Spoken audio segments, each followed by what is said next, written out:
Namaskaram to all of you. At the outset, I wish to thank Leela Sampson for inviting me to be part of Shabda. I'm very happy to be inaugurating it as the first lecturer. I also wish the three young lads who are in charge of Shabda all success in their future endeavors. We artists are always there to help them in new endeavors like this. My topic is Bharatanatyam and music. At the outset, I want to tell you that having learned from hereditary Nattuvanars, it was my duty to learn music along with learning dance. There was never a question of not learning music. And I think I had a very good guidance in my gurus, both for music and dance. And this helped me a great deal in developing a passion for the music of Bharatanatyam. And I think without that passion, one cannot do justice to some of the great compositions meant specifically for Bharatanatyam. I say this because we have a very rich heritage of dance music, which many people think are not being used or utilized adequately or understood adequately in the modern era. So a project like this would create a new renaissance, I hope. In any Bharatanatyam recital, you will see the progression of dance music. And I speak of the traditional classical Bharatanatyam, which was evolved by the Nattuvanars of the Tanjavur area. The origin of that music belongs to the famously known Tanjore Quartet, the four brothers, who were court musicians, whose forefathers were actually Oduvar singers in Shambhonar Kovil. King Tulaja, a Maratha king, was mesmerized by their bhakti singing as Oduvars and invited them to his court. Subsequently, the family lived in Tanjavur and they learned Bharata's Natya Shastra in a way that was applicable to that era, to that time, to temple and court. From these origins came the four brothers, Chinnaya, Ponnaya, Shivanandam, and Vadivelu. They composed specifically for dance. Now, what better music can you get than people composing specifically for dance with a complete knowledge of the practical aspects of dance? We often talk about Iyal and Ishai. Actually, the origin of this amalgam, I think, is in the ancient Sangam text known as Paripadal, where the text itself speaks of Iyal, Ishai, and Avinayam. And I think the Pada Varnam, which the Tanjore Quartet composed, follows this principle of the amalgam of Iyal, Ishai, and Avinayam. In Tamil, in ancient Tamil, Abhinayam was Avinayam. Following this principle, in my very subjective and passionate opinion, the Tanjore Quartet kept in mind what was required for Bharatanatyam. Largely, the Padavarnam was presented only in the royal court and occasionally during Brahmotsavams in the temple precincts itself. Coming from a genetic background of Oduvars, Bhakti was not a new element to these composers. Secondly, and this is the most important point, they were under the tutelage of one of the greatest musicians of the Carnatic tradition, none other than Muthuswami Dikshitar. They had learnt from him for 7 long years every aspect of bhava, raga, and tala. The combining of such intense knowledge in Carnatic music with intense knowledge of dance is something that we can be proud of as a cultural heritage for all time. Using the idea of bhava, raga, and tala, the Tanjore Quartet, as many of the senior students of dance would know, have composed innumerable padavarnams. Today I'm going to show excerpts of an inimitable varnam in the raga Todi. Todi ragam is something that I think is not only auspicious, but in that day and age when there were no microphones, it is obvious that the majestic notes of Todi rang in the air of palace and temple and in temple processions with telling eloquence. The way the brothers have used the notes of Todi with Swarakshara passages and emphasis on Raga Bhava, apparently according to their successors like the great Nattuvanar, Tanjavur Kittappa Pillai, and Shivanandam Pillai, the Veena maestro, they say that Tyagaraja himself had heard this particular Todi Varnam and was so mesmerized by it and felt humbled in the presence of these composers. It is said that in the old Tanjavur kingdom, each individual musician was very well known for specializing in a particular raga. There is even a story of a musician known as Todi Sitaramaiah, who, in a dire strait, mortgaged the raga, saying, "I will not sing it until I am able to repay my debt." And the king wanted to hear him sing it, immediately came to his rescue, saying, "How can I be without hearing Sitaramaiah's Todi?" So this Todi Varnam Dhanike is such a Todi that it will grip your mind. And as a dancer who has always been involved in music, when I was first learning this Varnam, I must tell you that it was haunting me right through the time that I was learning it from my guru, Kanjivaram Ellappa. The greatness of this guru, Kanjivaram Ellappa, was that he was an inimitable singer with a beautiful melodious voice. He could do justice not only to Padavarnams, but Padams, Javalis. He was a great composer. So this God-given guru of mine instilled in me a deep interest in dance music and did justice to this Varnam by singing it exactly as it should be.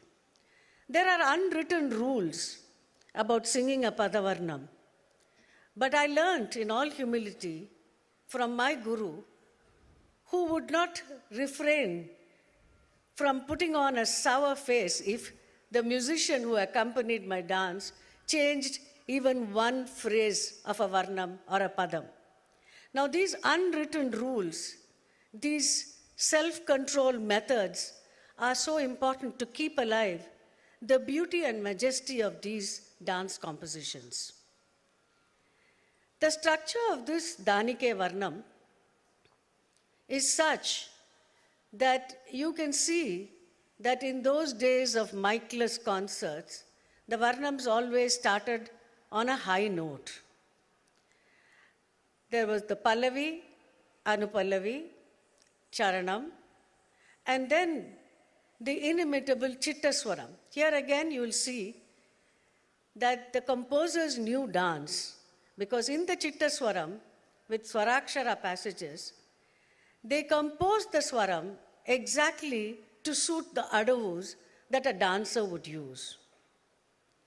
And then the Charanam, where they use a low note. But in those days, I was told by my guru that often two singers or even three singers accompanied a dance artist. So while one sang in the lower octave, the other would take the higher octave, and it would create a harmonizing effect, just as Brinda and Mukta used to sing padams in a lower and higher octave, to give that majestic, mellifluous beauty of the raga in full force. In this Varnam, as I said, it is purely a court dance masterpiece. And I have taken a lot of trouble in not only learning the Varnam, but also instilling a very special interest in singing it in the authentic way with my singers. And I must say, they have enjoyed it, and they follow those principles in singing the Varnam in the right Kala Pramanam, without embellishing it in any way which is unfit for dance, by elaborating only with repetitions with few sangatis, not indulging in things such as the kacheri format of doing Neraval, and also giving it a bhava. By watching the dance, it is possible for the singer to understand the bhava inherent in the Padavarnam. Before I continue the lecture, I will do a short introduction of the Pallavi and what the composers allowed in this format was the development of the Sthayi Bhava.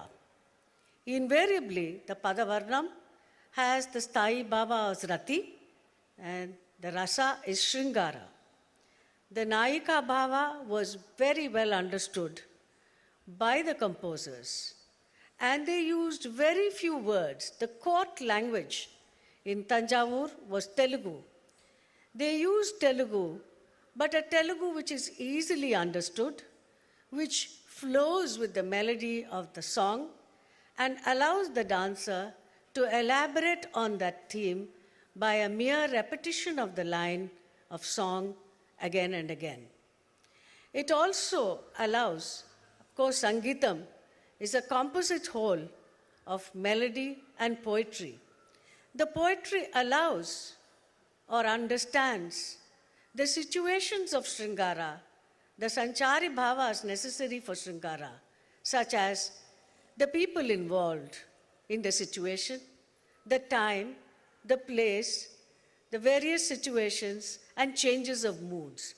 It is up to the dancer to use her imagination to bring out the rasa with such a simple one-line lyric. And this Varnam, before I go on to demonstrate, I will explain the meaning. Danike takujanara. So the Nayika is not present here. It is her friend, the Saki. She is the messenger walking into the court, the royal court, addressing the king. She says, for her, you are the ideal one. Please come to her. Won't you have pity on her? It goes on like this. And my guru also taught me how to sing that first line, for example.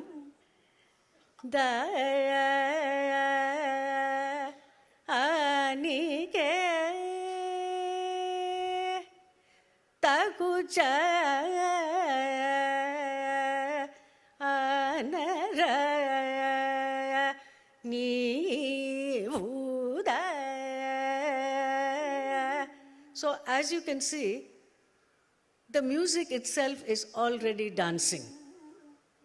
Talukku, minukku, all the little nuances are already in the melodic line of the song.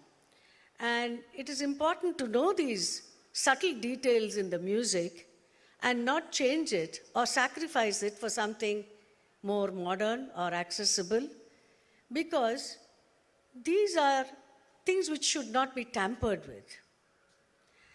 And the Tanjore Quartet Varnam is, to a Bharatanatyam dancer, an all-time important piece to understand and learn. There would be no pianist worth his name if he did not know a proper Chopin etude. Similarly, a good Bharatanatyam dancer should be able to do justice to a Tanjore Quartet Varnam. The Nattuvanars used their ancestors' composition beautifully, interspersing them with Jati Korves.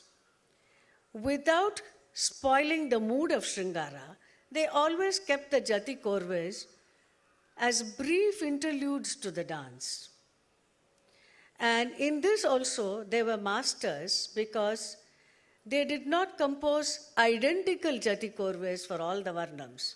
Each Varnam, as I learnt it from my Guru Ellappa, I learnt 8 Padavarnams from him, and each Varnam had a different Jati Korve, the Trikalam, and so on. Each one was different. So here I'm going to do a short demonstration.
With the time left, I thought I should show you the Chittaswaram, the Swarakshara pattern, and how what you learn at 5 or even at a younger age, you can never forget because, like I always use this phrase, palum tenum, like milk and honey, the swara, the Chittaswara and the adavas are truly together.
I just want to show you the little difference between a Padavarnam and a Padam. The composition, Padavarnam, has a tempo. The Padam has a different tempo. A small excerpt of my favorite Sahana Padam, Magadochi Pilachedu. Dochi Pilachedu